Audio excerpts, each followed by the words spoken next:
Welcome to Get to Know Your County Commissioner, the program that speaks with elected officials about issues of importance in our community. I'm Jeanette Perez.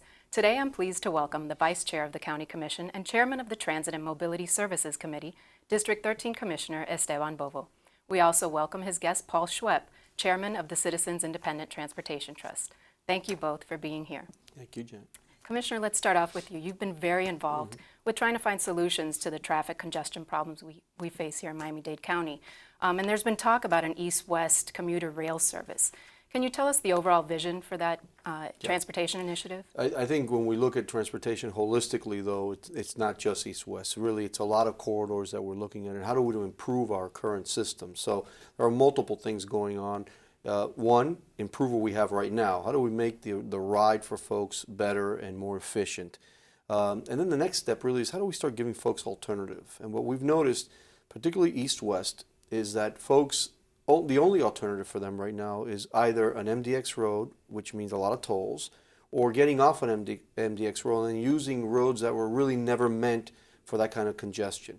And we've run an analysis, kind of like an armchair analysis of families that live out in the west end of our county and using MDX roads could be anywhere between $2,000 to $3,000 to $4,000 a year in tolling, maintenance of car, gas, and what have you, parking their cars downtown. That's a substantial amount of money.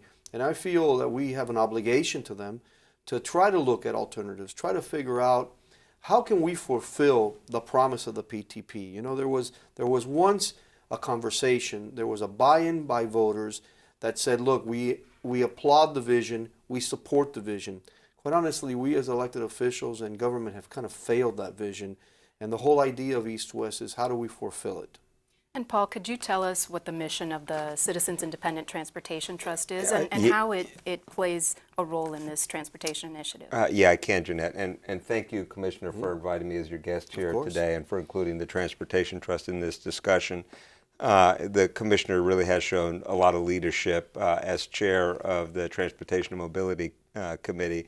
And I would echo a lot of what he said. When the surtax, the half cent, was adopted by voters, there was a promise that our mobility would improve, that transportation would be facilitated by the half cent, that congestion would be reduced. And as we all know, if you drive in Miami-Dade County, congestion's just gotten significantly worse, and our transit options, while they have improved as a consequence of the surtax, we haven't delivered on what voters really hoped that we would accomplish through the half cent. The goal of the trust really is to try and give voice to the transit solutions that voters thought they were getting when they adopted the half cent. And the trust, which is a board of private citizens, we are asked to serve by county commissioners or others, but it's all private citizens, is to serve as stewards, shepherds over the half cent, those funds that are collected to ensure that they're being appropriately spent. And then we're really trying to participate in a positive way in the discussions that the commissioners and others in the counties are having about really moving from the People's Transportation Plan that was adopted, which we know at this stage is not going to be what we're going to be able to implement, and thinking about the People's Transportation Plan 2.0, so PTP 2.0, and about kind of developing the corridors that will help get people out of their cars, reduce congestion, and get mobility flowing in Miami-Dade County. So it's both of those functions. And with this new transportation initiative, I understand that it would be a two-phase process. Could you tell us what phase one would be like, the routes? Well, as we look at the different corridors, and now specifically talking about east-west corridor, what we've done is that we've seen an existing rail line that is rarely used by CSX. My understanding is anywhere between 1 to 2 times a week, if that, the line is being used for freight. So we had a conversation with CSX, and CSX has said to us that they'd be more than willing to operate their freight from 1 a.m. to 5 a.m. In essence, it clears the line during the day for us to be able to do the work we need to activate that line as a possible corridor. Further looking at that line, we've been able to identify rail all the way out to 137th Avenue. So if one could envision from the MIC near the airport all the way to 137th, all those folks that may use now MDX to get east now have or will have an alternative if we could make this a reality. The question is, how do we pay for these kind of things, which is always really the ideas are great, but the question is, at the end of the day, who writes the check? Right, and where would that funding come from? So what we've done is that we've done a couple of things. First, we've looked at some of the projections that PTP money may be available as far as out 6 or 7 years from now, which gives us the ability to perhaps create bonding capacity very early on. And we're looking at anywhere between $2 to $3 billion in possible monies available for bonding. That's one area that could help us as far as paying for capital improvements. Another area that we're looking at is creating hubs along the east-west corridor. So if one could envision on 137th Avenue, perhaps 122nd, 87th Avenue, the possibility of transportation nodes or hubs where people could get on and get off, but think of it in terms of areas where folks could do shopping, restaurants, even apartment complexes could be built along these transit corridors. As we carry that idea out further, there could be TIF implications where taxes that are paid on those properties that are along the transit line could be reinvested into the line. So we're looking at it from multiple areas. We're looking at perhaps money from PTP to help secure the line. We're looking at TIF money to be able to then operate the line. And that's not even considering the possibilities of triple Ps, where private partnerships could come in play and actually build and maintain the lines for us. So we're excited about the idea. We think east-west is a very logistical and logical thing to do first. And then southwest, all the way to Florida City. Now, the traffic coming from Homestead is insane. And if anybody uses 874 in the morning, they know exactly what I'm talking about. It is back to back all the way up to 826. Not to mention, again, all the tolls that you pay coming from down south. So we believe that's another way of doing it, another dormant rail line that we could activate. And the technology exists now that you could run these rail lines very quietly at basically at the same decibel level that we're talking right now. So I think it gives alternatives, real solutions. Let's be clear, at the end of the day, you can't force somebody to leave their car. But I think the goal is to create alternatives for folks to say, hey, you know what, today I'm going to leave my car because I'm not going to need it where I'm going. So phase one would be the east-west corridor along 836?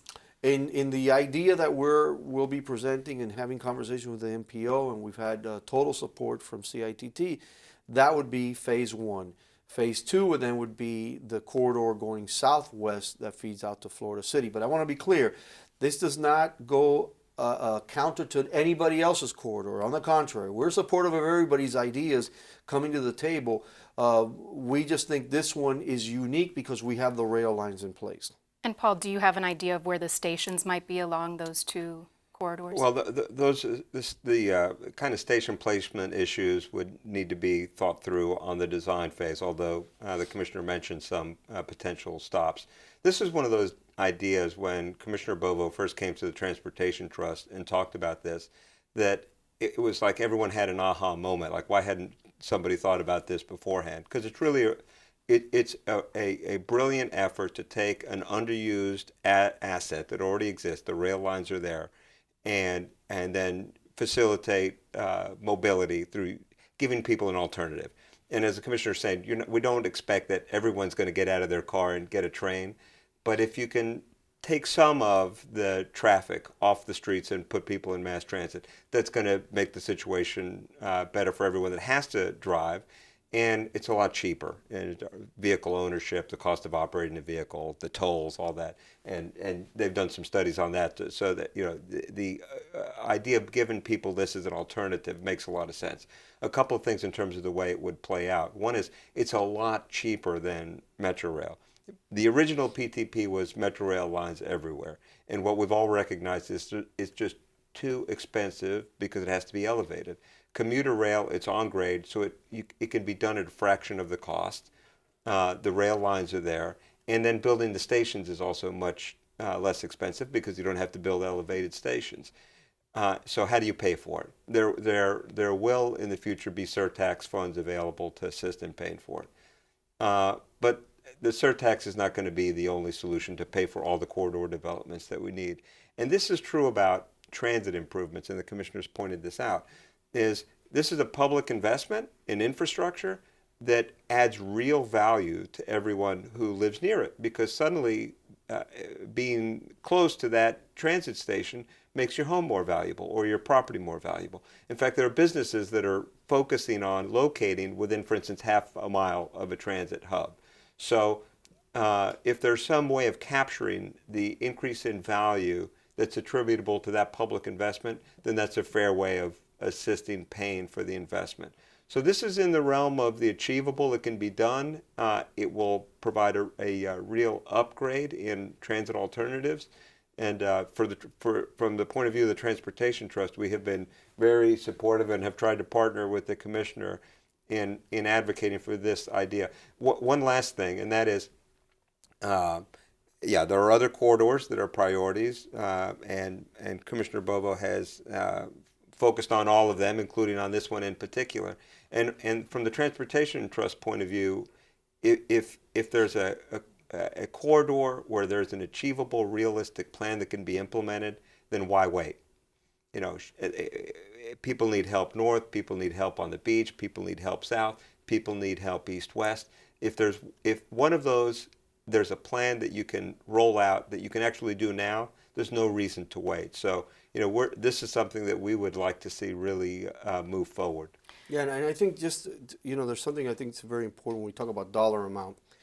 The current rate to expand Metro Rail at a minimum is $100 million a mile. So if you can consider, let's assume the rail line that I'm talking about now, east-west, which is roughly about 11 miles, you're talking over $1 billion at minimum in order to be able to get Metro Rail to that area.